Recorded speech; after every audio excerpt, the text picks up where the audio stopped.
Hello there, everyone. You know who I am, ETTemplar, Supreme Misfit, Professional Dipshit, and of course, with this video, we're pissing off quite a large group of people and a nation that's quite dangerous when you voice your opinion on this. So these are my 3 points of contention with Ukraine. And so here we go. So the Ukrainian ideal for war is based on a lie. Here in the West, we keep hearing that Ukraine is a champion for democracy, and this is a lie because Zelensky has already suspended elections, I think maybe a year or so ago. So here's a guy who suspended elections, essentially making himself a dictator until they win or until otherwise. So I've seen other commentators on YouTube and other places justify this. Say, oh, they're on a war footing, so he has to secure the democracy to save it.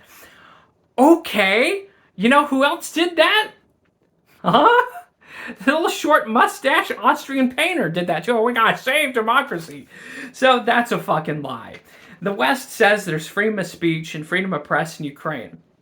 That's a fucking lie because we've seen people being assassinated, tortured. Gonzalo Lira, as much as a Putin and Russian ass-kisser as he was, they threw him in prison until he contracted double lung pneumonia and died. So that's a fucking lie.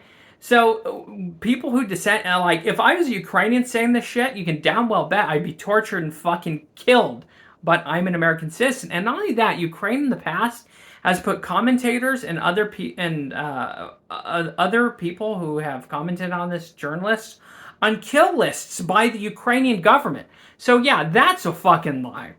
And the next cherry on the turd sandwich, or on the turd sundae, I don't know why there'd be cherry on sandwich, is they have freedom of religion. Not anymore, because not so long ago the parliament voted to ban the Orthodox Church in Ukraine.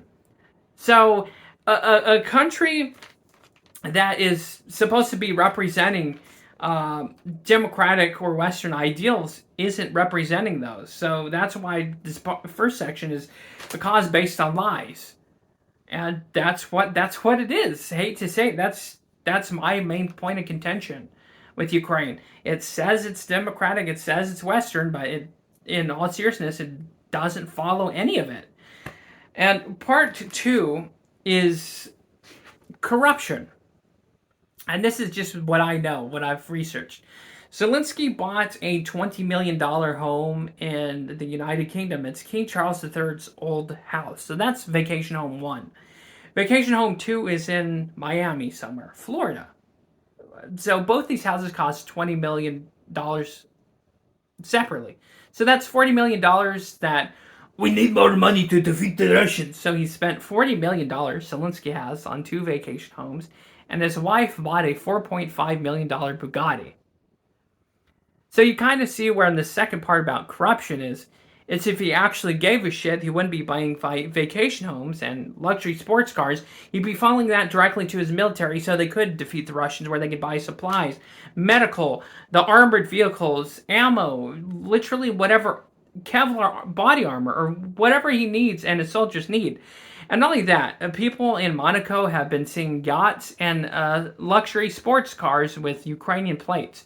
So it's rumored we can speculate that a large percentage of the money that's going over to Ukraine for military aid is actually going to a bunch of corrupt plutocrats and ruling class elite of Ukraine. So that's number 2, corruption. It's blatant, it's fucking everywhere. And the West doesn't really mention that because it's the dirty little secret. And the third section is mercilessness. So Ukraine has already targeted civilians, and from a country that bellyaches and complains when their civilians get struck and hit, they've also targeted civilians in Donetsk, Luhansk, and this was earlier before the war cooked off, when it was like Ukrainian paramilitaries versus separatists in Donbass and Luhansk. So if we're to approach this from a neutral standpoint about, war crimes and the sanctity of civilian life in a war zone, you can't look at one side or hold one side to a standard. Both sides need to be held to the standard. So we have that, and, if Ukraine was really winning, and if Ukraine was truly a righteous combatant in this cause against Russian tyranny, Why is it that they have to conscript people, forcibly conscript Ukrainians from off the street? They'll throw them in a van and ship them off to the front, and which that seriously degrades the fighting units and fighting power of the Ukrainian military. There's even been rumors that they're getting people who are terminally ill or people who have like prolonged immune disorders and other issues. And I think they're even recruiting people who are 40 and 50 years old. So they're running out of people quick. And the highest estimates recently is that Ukraine has lost over 700,000 people. That's 700,000 casualties. Those are estimates that I saw somewhere. I don't know if that's injured and dead, but if that's dead, that's pretty fucking bad. So those were the 3 points that I had, the 3 points of umbrage that I have with the Ukraine side of things. They're not who they say they are. There's so much more other dark rumors about organ harvesting and human trafficking that I can't really get into, but those are just rumors that I've heard. And even if there's just 1% of those rumors being true, that's pretty dark and fucked up. So, to summarize, Ukraine, in my humble opinion, is not this freedom fighting country, because clearly they've got problems. Idealistically, they have issues with corruption, and they have issues with abiding by the rules of war and how they treat other civilians. So, regardless how you look at it, Zelensky is not the Churchill of our time, as some of these fucking idiot commentators on the West have said. Churchill, to my knowledge, wasn't fucking banning Christian orthodoxy in the United Kingdom during World War II, the 1930s to 1940s. He also wasn't arresting and banning Catholics, because there's Catholics that served in the Wehrmacht and the German army. There's Catholics who served in the Russian side too. So you don't see Churchill doing that during his time, do you? So it's clearly in the West here, there is this propaganda and this myth perpetuated and told about Ukraine that's just simply not true. And regardless of how you look at it, Ukraine doesn't deserve all the blood, sweat, and tears and treasure of the West, mainly the United States, and isn't deserving on taxpayer money when they don't uphold the very standards that they say they're fighting for. And that's the main point I'm trying to make in this video. And that's just my 3 main points of umbrage that I have with Ukraine and issues. And a lot of people are picking up on this. And Zelensky, it's also rumored that he's like has a cocaine habit.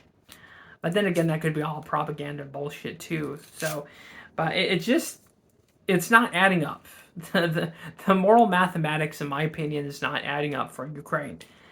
So take that as you will. Leave an angry comment, dislike this video. And in closing, I'm not some Russian Putin shill, but that's the first thing people will go to. Because whenever you point out from a point of criticism and like introspection against Ukraine, that's usually the first thing NAFO or these NATO zealots and commentators will say, you're a Putin propagandist. No, I'm not. Putin also has had shady dealings with Christians and Christian groups in the past. Of course, his opponents end up being stabbed, shot, or, end up sucking in nerve gas. So clearly there's issues there. But from what I see in Ukraine, if your whole idealism at the start is based on a lie, then I don't think based on that alone you'll be success. Because that's a false war or false reason to go to war. But that's just my 2 cents on it. So that's Ukraine, championing the ideals of democracy, or the idealism of democracy, and freedom of speech, freedom of the press, and freedom of religion, while not upholding any of it. So hopefully you found this video interesting in some way. Leave a like, leave a dislike, comment. Engagement is engagement, and or subscribe if you so wish. And in the description down below, there's links if you want to support this channel further. That's not necessary, but anyways, all the same, thanks for watching. Take it easy. God bless. Stay happy. Stay healthy. And just if the Western media in general is pushing as particular country or idealism, you should just look into it. And yeah, it's not as clean as you think.